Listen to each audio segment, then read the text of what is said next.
éramos pecadores, mas Deus ofereceu para nós um presente, sem nós merecermos. Nós não merecemos, não fizemos nada para merecer, pelo contrário, fizemos para não merecer.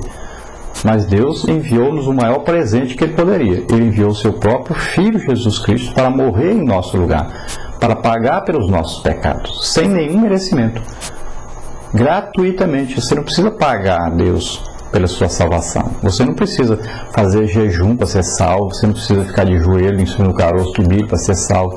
Você não precisa sofrer para ser salvo. Não precisa dar chicotadas, não precisa dar esmola, não precisa nada disso para ser salvo. A salvação é gratuita e é sem merecimento. É um dom de Deus. É Deus que dá, é Deus que oferece, é Deus que veio a nós, é Deus que ofereceu o sacrifício por nós. Ele fez tudo, você só precisa crer nisso, aceitar isso. Então o dom gratuito de Deus é a vida eterna. Deus nos dá a vida eterna. Nós estamos condenados à morte eterna, vivemos eternamente sem Deus devido ao pecado. Mas Ele nos oferece a vida eterna com Ele. Através de quem? Aí diz, por Cristo Jesus, nosso Senhor. Através do ungido de Deus, aquele que foi ungido para nos salvar. Ele é o nosso Senhor, se nós o aceitarmos como Senhor da nossa vida, como dono, proprietário, como aquele que deu a vida por nós, mas Ele ressuscitou e está vivo. Creia nisso e você também será salvo. Glória a Deus. A nossa verdade prática diz o seguinte: o pecado escondido é revelado pela santidade de Deus e punido por sua perfeita justiça. Então veja bem, o pecado que está oculto, ele é revelado por Deus. Muitas pessoas têm procurado esconder o seu pecado. Às vezes vive dentro da própria igreja, se escondendo. Passa anos e anos, mas um dia esse pecado será revelado. Não existe nada nas trevas que um dia a luz não revele, porque a luz revela tudo. Um dia esse pecado aparecerá e a justiça de Deus será aplicada sobre esse pecado. E a justiça de Deus diz bem claro: o salário do pecado é a morte. Então arrependa-se, volte-se para o Senhor. Acã não se arrependeu. Quando ele viu que chegou nele, que descobriram que era ele, aí sim que ele confessou seu pecado. Aí não adianta. Deus não aceitou a confissão dele. Ele não estava realmente arrependido, apenas disse a verdade, porque já havia chegado nele o veredito de Deus. Deus já o havia descoberto. Então não espere chegar o dia em que o seu pecado será revelado a todos, apareça a todos, sem você ter se arrependido dele. Se arrependa antes, confesse o seu pecado, peça perdão.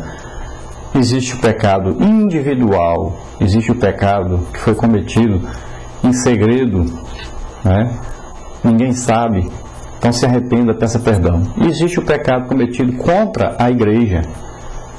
É um pecado coletivo, é um pecado que atingiu uma sociedade, é o pecado que se tornou um escândalo.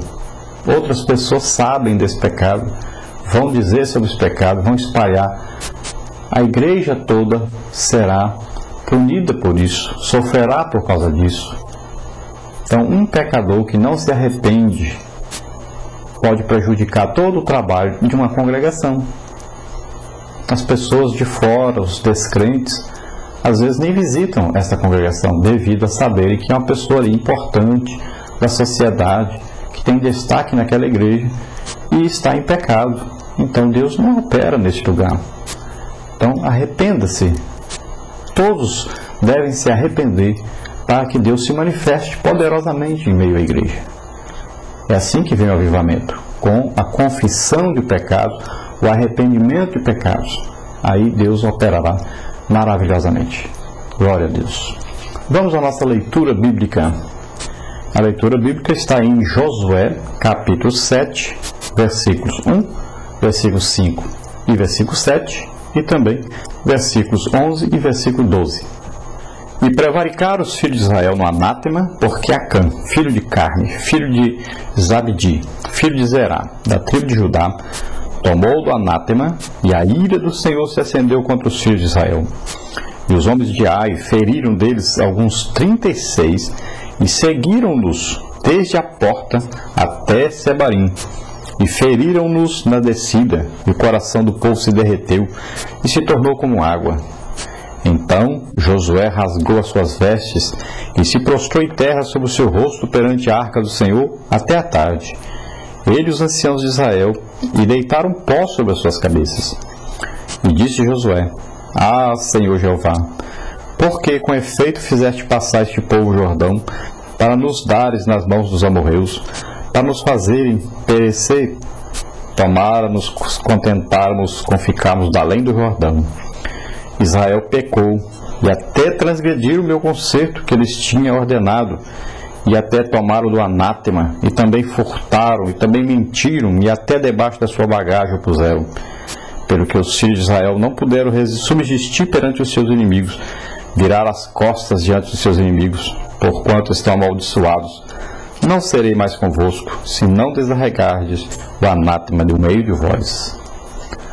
Então, essa leitura, a leitura bíblica que nós fazemos na classe, durante a aula, e é o tema principal da lição.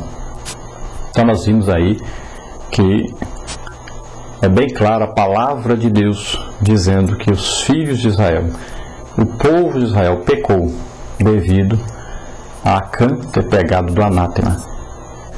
Josué, orando ao Senhor depois da derrota da cidade de Ai, ele e os sacerdotes, aqui diz que ele rasgou suas vestes, como sinal de submissão, de humilhação perante Deus.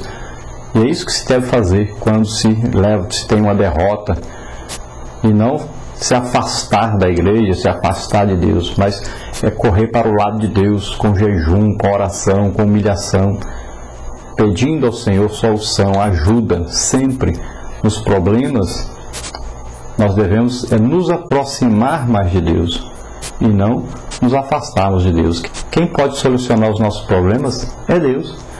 Então nós temos que correr de encontro a Deus, de nos aproximarmos de Deus e termos comunhão, intimidade com Deus, para que Ele possa nos ajudar a passarmos por esse problema, a vencermos esse problema. Deus estará pronto, sempre pronto a nos ajudar.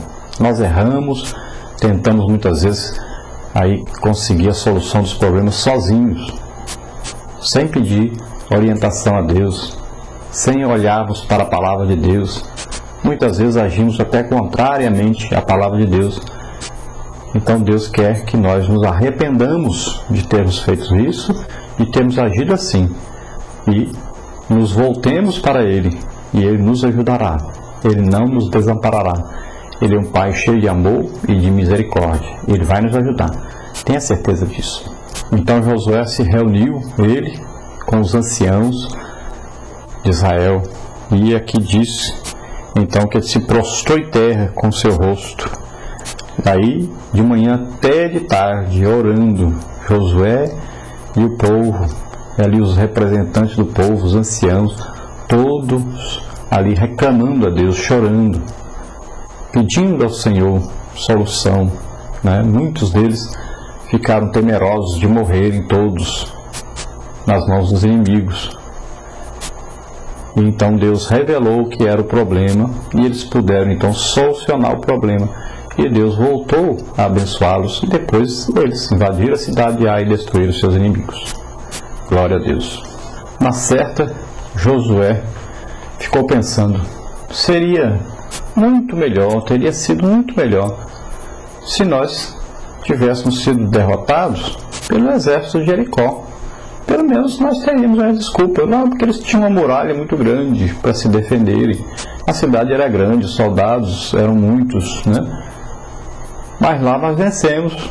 Agora, uma cidadezinha de cerca de 12 mil habitantes, como é a cidade de Ai, ali ao norte de Jericó, perto ali de Betel, uma cidadezinha pequenininha, 12 mil habitantes aproximadamente, e agora eles perdem ali a guerra. Ele envia os soldados, confiou nos espias, que disseram que poucos soldados venceriam, não confiou em Deus, não consultou a Deus, e agora então perderam aquela guerra. Foi vergonhosa aquela perda daquela guerra. Os soldados fugiram, E todo o povo então se lamentou, chorou, ficaram envergonhados, né? Se tornaram como água do povo, se derreteram, né? Chorando, desesperados, porque pensaram agora que todos iam morrer. E quando Josué clama então a Deus, é que Deus diz por que aconteceu aquilo, devido ao pecado que estava no meio de Israel. Todo o povo então foi atingido por isso, sofreram por causa disso. E Deus dá a solução: retirem o pecado do meio de vocês, e então eu estarei novamente com vocês. Porque se vocês não fizerem isso, todos perecerão.